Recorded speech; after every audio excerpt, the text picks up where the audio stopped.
Hi, this is the first in a series of videos titled Applied Maths for Games Development. This is a maths-based video, but with a focus on how to use that maths in an applied setting. So it may not be as formal or rigorous as some of the mathematicians out there might like, but it's designed to get results. And we're not going to look yet at a lot of coding. There'll be a little bit later on about data types in computers. But for now, we're just getting introduced to the idea of behind some of these things we're going to be using, which is numbers. So the first part is the different types of numbers, and we're going to start. We'll teach you to suck eggs because the first thing is really, really simple stuff: the natural numbers. And that funny n symbol, a double struck n or a blackboard n as it's called, that just represents the set of natural numbers. We'll look at sets a bit later on. But the set of natural numbers is also called whole numbers, cardinal numbers, or counting numbers because they're used for counting. Natural numbers cannot have any fractions or decimal places. That's the rules. There's no negative numbers in there either. Back in the early days of maths, you would count only upwards. There was no negatives. That's a relatively recent invention. And even zero may or may not be included. It depends on the context, and unfortunately mathematicians don't agree on whether it should be in there or not. So you may find that sometimes it includes the numbers like 1, 2, 3, etc. Or it could include numbers like 0, 1, 2, 3, and so on. Every natural number is what we call an integer. We'll see integers very shortly. So sometimes you see it narrowed down to naturals including 0 or n subscript 0. This is to be less ambiguous, be more specific, and make sure that it definitely does include the number 0. Other than that, it's just a regular set of natural numbers. 0, 1, 2, 3, etc. It's also sometimes called non-negative integers, and it can be represented by a bunch of different symbols just to be even more confusing.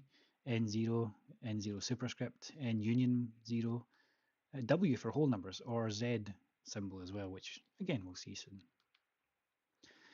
Conversely, you can also have the naturals without 0. If you want to be specific, you can use the N asterisk symbol for that. This is a set of natural numbers which doesn't include 0. To be sure, that definitely includes 1, 2, 3, and so on. Again, it has a bunch of different names as well. It can be called positive integers, n star, n plus, n greater than 0, n disjoint with 0 or remove 0, and so on. Because it's maths. Nothing in maths is allowed to be simple. It's just the way it goes. So what is an integer? Well, the set of integers has the Z symbol, the double struck Z there. It's a set of whole numbers, including 0, but also negative whole numbers. Integer, by the way, is Latin for the word whole, so these are whole numbers. But why Z then? Well, Z is short for Zahlen or Zahlen, I'm not sure how you pronounce that, but it's German for counting. So the counting numbers are different for integers, but we use the German word for counting. I don't know why we do that, but that's just maths again. So it includes numbers like -3, -2, -1, 0, 1, 2, 3, and you'll see the dots there, the ellipsis, they head off in both directions. So it goes on to infinity in either direction. Now every integer is a form of rational number, and we'll see them shortly too. But slight detour first, we'll see the prime numbers. Now the set of prime numbers is sometimes called p, or that fancy p symbol. Not often though, because that p is also used for other things. Let's get used to it. This happens all the time in maths. So a prime number is an integer that can only be divided by the number 1 and by itself. So for example, number 2 can't be divided by anything except 1 and 2. Number 3 can only be divided by 1 and 3 without getting a remainder, and so on. So it's a very well-defined set, very useful in various settings like encryption and so on. And all prime numbers are integers, just by definition. Then, as I said, we've got the set of rational numbers represented by the letter Q. Q is short for quotient, and we'll see what quotient is a bit later on as well. So lots of numbers can be expressed as a ratio, hence the name rational. A ratio is kind of just a different way of writing a fraction. So basically rational numbers, this is a word for fractions, numbers with fractions. Every integer, by the way, can be written as a ratio. 12 is the same as 12 over 1. That's a fraction. So every whole number is a rational number. But also numbers like a half or a third or 50 over 3, they're all examples of rational numbers as well. So now every rational number is a real number. But they're also irrational numbers. And there isn't really a special symbol for that. So what we sometimes say is take the set of real numbers, R, and remove the set of rational numbers, Q. That's what that slash means, disjoint or remove. So irrational numbers are every number that cannot be accurately written as a fraction. Sometimes given the name J, or there's the P again. That's why I said it's sometimes P for prime, sometimes P for irrational, just to be annoying. All kinds of irrational numbers out there. These are just examples. The square root of 2, the cubed root of 3, pi, e, various symbols like that. Every irrational number is also a real number. What's a real number? That symbol R. If you measure something real, you don't always get a whole number. Like you may be 1.8 meters tall. So it includes fractions and decimals. For example, -2, -1.5, -0.0001, and so on. Next up, we have radical numbers. That's not an 80s name. Radical means something specific. It's an expression that represents the root of a number, like a square root, a cube root, or so on, an nth root. So nth root or surds. So a surd is just a Latin word. It's actually a translation of the original Arabic word, which means mute, which I think is called mute because it doesn't tell you the actual value, just how to find the value. For example, square root of 2. It doesn't actually give you the number 1.414 blah blah blah, but it tells you how to work that number out. And it's called a radical because of the radix sign. That's that square root symbol that the number 2 is under there. So all radical numbers are either real numbers or imaginary. That's a bit weird. We'll see that soon, but radicals are not always real numbers. Then we've got algebraic numbers, sometimes called A, the set of algebraic numbers. An algebraic number is any number that can be found using polynomial algebra. And what that means is some kind of polynomial like a plus 3 equals 10. If a plus 3 is 10, then a is 7. So therefore 7 is an algebraic number. Or x squared, that's a polynomial. If x squared is 2, then the square root of 2 must be as an answer to that. So therefore square root of 2 is an algebraic number. And there's just a bunch of other examples. 6/7 or whole numbers are also algebraic. Not all real numbers are algebraic, but all integers and rational numbers are algebraic, because every integer is a solution of a simple polynomial. And all rational numbers are just fractions, so the same thing applies there. But some numbers cannot be calculated using polynomials, and these are called transcendental numbers because they transcend algebra. And again, there's no specific symbol for that, but if we take the set of real numbers R and take away the set of algebraic numbers A, then you get transcendental. Transcendental numbers are numbers that cannot be found using polynomial algebra. There's only a limited number of numbers that are proven to be transcendental. There's a whole bunch that we suspect to be transcendental, but they're not proven. But all the ones that are proven, the majority of them, I think, are to do with geometry or logarithms. For example, pi, which is a geometric symbol. Euler's number, E, which is to do with logarithms. The sign of the number 1, which is, again, geometry, and so on. Then we've got imaginary numbers, which is the set I. And this is one of the worst names in maths. As I said earlier, it's full of misleading terms, but imaginary numbers is one of the worst because they're not imaginary. They do exist, or at least they exist every bit as much as real numbers, and real numbers don't exist, but you know what I'm getting at. So think of imaginary numbers as if they're on the y-axis, while real numbers are on the x-axis. And that's actually what you can do with them, is you can use imaginary numbers to rotate things. But technically, the imaginary number I is defined as the square root of -1. And that's why it gets its name, because there is no square root of -1. So therefore, we assume that that number doesn't exist, it's imaginary. But actually, as I said earlier, we can assume it's on a different plane. So imaginary numbers, the set of imaginary numbers contains numbers like minus 2i, minus I, 0 set, or well, 0i, I guess you could say specifically, or 1i, 2i, 3i, etc. They're all multiples of I. So every imaginary number has I in there somewhere. Then we get to complex numbers, which is represented by the letter C.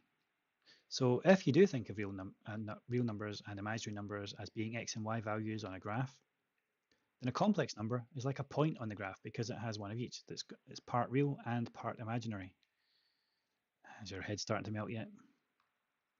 But unlike points on a graph, they're usually written not as brackets with two numbers, but just two numbers added together. One, a real number, x, which could be 5 or 3 or 20.4 or whatever, plus ci, where I is imaginary and c is some kind of constant. For example, -5 minus 3i, or 0 plus I, or 2 plus 0i, or 4 plus 5i. And you can plot all of them as points on a graph. Just the first point would be 5 units to the left and 3 units down. The second number would be 0 units to the left and 1 unit up, and so on. And lastly, at least I hope this is the last one, we look at some, very briefly, at some very complex numbers, literally. So the quaternions, octonions, and sedenions. I think that may be the wrong symbol for sedenions there, but never mind. So these are very complicated numbers where instead of having just one real part and one imaginary part called I, quaternions, for example, have 4 parts. One of them is real, and there's 3 imaginary parts, I, j, and k. Octonions have 8 parts, 1 real and 7 imaginary, and sedenions have 16. The only one of these that game programmers widely use is quaternions. And quaternions are used in this regard because they allow you to rotate things in 3 dimensions while avoiding a weird side effect called gimbal lock, which is where your rotation locks you into a certain axis and any other rotation you do from then on is not quite right. Quaternions avoid that. Okay, so that's all different types of numbers, and the next part is how to store them in computers. So first of all, we'll look at the integral data types. Computers have a data type for integrals or integers called int or integer. And it's suitable for storing whole numbers, integer numbers, and prime numbers because they are all types of integer. And in a computer, these are stored in bytes. You probably know that a byte is made of 8 bits, and bits are binary digits. Binary numbers can have 2 to the power n combinations. So if you've got 8 bits, you have 2 to the power 8 combinations. So 1 byte can store up to 256 different possible values. That can be a number from 0 up to 255. If it's a 16-bit number, then the number of combinations you've got is 2 to the power 16, which comes to 65,536, which is usually shortened to 64K. We call that 64K. It probably looks more like 65K, but due to the weird rounding of kilobytes and kilo stuff in computers, it's actually 64K. So the number it can store could either be a non-negative number, so from 0 up to 65535, or it can be a signed number with a minus or positive sign, which reduces the number of options you can then, well, it doesn't reduce, sorry, it just doesn't reduce the number of options, but reduces the largest number you can have.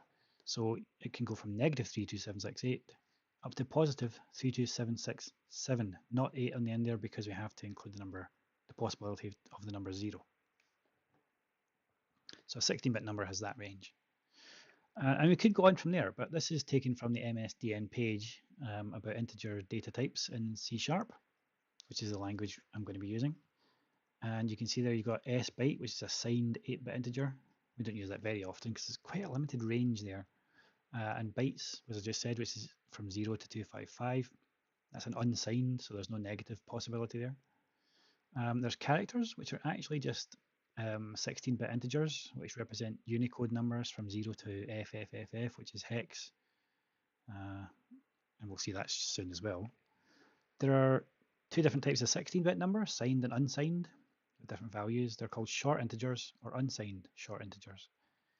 But the main type of integer we use in C# is just called int. It's a 32-bit integer, and as you can see there, it goes from roughly -2 billion to roughly +2 billion. And if you got an unsigned integer, uint, because we don't cater for the negatives, it goes from 0 up to 4 billion. And finally, 32 bits isn't enough. You can have a 64-bit number, which is a long number, and that's, what is it? That's 1,000, million, billion, trillion, quadrillion, -9 quintillion up to +9 quintillion. Or if it's an unsigned long number, it can be from 0 up to 18 quintillion, which is quite a large number. It's enough for most games, I would say, unless you play clickers. Shame on you if you do. So that concludes integer types. What about real number types? So computers have a data type called fixed points, and in this case it's called that because numbers have a decimal place, and that decimal place is fixed in its position. It can't move around. Whereas with floating point, the decimal point is allowed to move around, which you handle just by changing the exponent. So real numbers are suitable for storing integer data, believe it or not. Yes, you can put an integer in a real because the integer number 50, for example, that's just 50.0. So it's quite easily stored in a real number. But you can also store real numbers, obviously, and imaginary numbers. So what you do with the imaginary number is you just pretend the letter I is on the end of it. So if you store the number 20 as a real number, but you just sort of treat it as if it's an imaginary number, so it's 20i. That's all you do. So other numbers like rationals, irrationals, algebraic numbers, transcendentals, etc., you can't always store them accurately, but what you can do is approximate them. So for example, the square root of 2, you could store that as 1.414, and that would work just fine, and it would be close enough for a lot of applied mathematical contexts, but it wouldn't be exactly correct. Same for storing pi. No matter how many digits of pi that you store, it's always going to be an approximation, never the actual exact value of pi. So there's a standard by the IEEE, the Institute of Electrical and Electronic Engineers, I believe that stands for. So it's called the IEEE 754 standard. And it's the most common type of floating point number out there. It looks a bit like this. You've got one binary digit to tell it whether it's positive or negative. That's the sign at the front there. You've got an exponent part, which is 8 bits, which tells you it's 2 to the power something. With 8 bits, it can be up to 255. So 2 to the power 255, I believe. Or, well, actually, that may include negatives. I'm not sure on that. But still, a fairly large exponent. And then you've got a fractional part, 23 bits, and each bit represents a half, then a quarter, then an eighth, and so on. So by mixing them together, you can represent all kinds of decimal numbers. It also has a few special combinations of digits used to represent positive infinity, negative infinity, invalid numbers called not a number or NaN for short. There aren't any fixed point data types in C#, but there are 3 floating point types. The regular one just called float, also called single precision floating point number, or single as well. And approximately you can store a number positive or negative between 1.5 with an exponent of -45, which is a really, really small number. So that's basically 0.0000045 zeros, roughly, 1.5. And the largest number is 3.4 exponent 38. So that's well, basically 38 zeros after the 3. So it's fairly large numbers, but it's only precise down to 7 digits. Once you go into the 8th digit, you can't guarantee any precision, really. The 8th digit is sometimes correct, but past the 8th digit is almost always gobbledygook. Then you've got the double precision floating point, or double for short, a much bigger range and a bigger precision. So get 15 guaranteed digits of precision, sometimes 16 depending on the number. But you can have basically roughly 300 zeros either to the left or right of the decimal point, which is plenty for almost all purposes that I would certainly use a computer for. There's a standard called Bignum which goes even higher, but it's not implemented in C# by default. And the third type is called decimal, and it's got a much smaller range, only 28 zeros. So what is that? Duodecillion or something. It's actually within the range we can actually pronounce now. It's still a huge number though. And more importantly, it's precise up to 28 digits, which is really useful, or much more useful for things like accounting, where you can guarantee much more precision. So you can also combine data types. For example, in a computer, you can have a vector, which is 2 or 3 or more different numbers joined together. You can have an array, which is just different pieces of the same kind of data, one after another. And there's various other types of combined data. So what you can do with that is you could store a rational number as two numbers, the numerator, which goes above on the top of the fraction, and the denominator, which goes on the bottom. So just two separate numbers, and you've got a ratio, a fraction. Radicals can be stored as a combination of the radicand and the index. What that means is the radicand is the thing you're getting the square root or cube root or whatever of, and the index tells you whether it's a square root or a cube root or a fourth root or something else. So between those two numbers, you can store with accuracy radical numbers like square root of 2, because then the radicand is 2 and the index is 2, and you can't lose any accuracy on those two parts. It doesn't actually tell you the exact number, but it is a very accurate representation of radicals as long as it's used properly. Complex numbers, you've got two numbers there joined together. One's the real number and one's the imaginary part. Again, they would both be just floating point numbers, but the second number in the complex number is treated as if it's imaginary. Same for quaternions, which has 4 parts, and so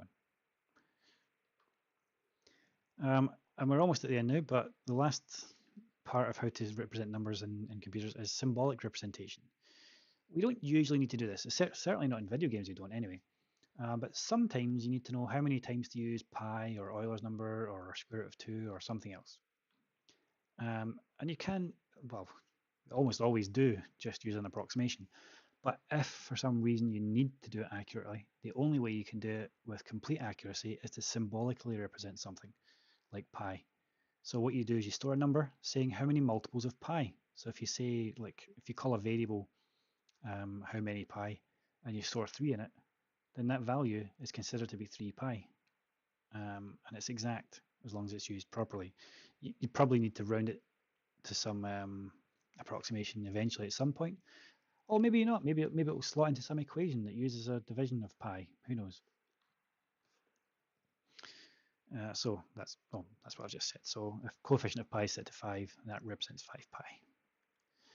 Okay, so how do we convert between these different data types? Well, in a lot of languages, you can cast between them. C# has 2 types. You can explicitly cast, or you can let the compiler implicitly cast for you, but it will only implicitly cast when the target type, the type you're moving the data into, has more room for the data. For example, it's okay to put a floating point like 3.5f into an integer if you explicitly cast it. It is not okay to do it without an explicit cast, because if you don't put an explicit cast in, it will try to implicitly cast it for you, and it will say that there's no implicit cast allowed there because you would lose data. If you put the cast in yourself, you're forcing it to lose data, and the computer goes, well, okay, I assume you know what you're doing. But if you don't explicitly do it, it will not do it for you. Second example, if you take a floating point and try and put an integer in there, that's no problem at all. Every integer can go in a floating point. Third example there is that float f equals brackets float 4.7. So 4.7 doesn't have an f on the end. It's not a floating point single precision number. It's a double precision number. So you would have to cast it for it to fit in a single. On the right hand side, you've got float f equals 4.7, and that will give you an error because it's trying to put a double precision number into a floating point single precision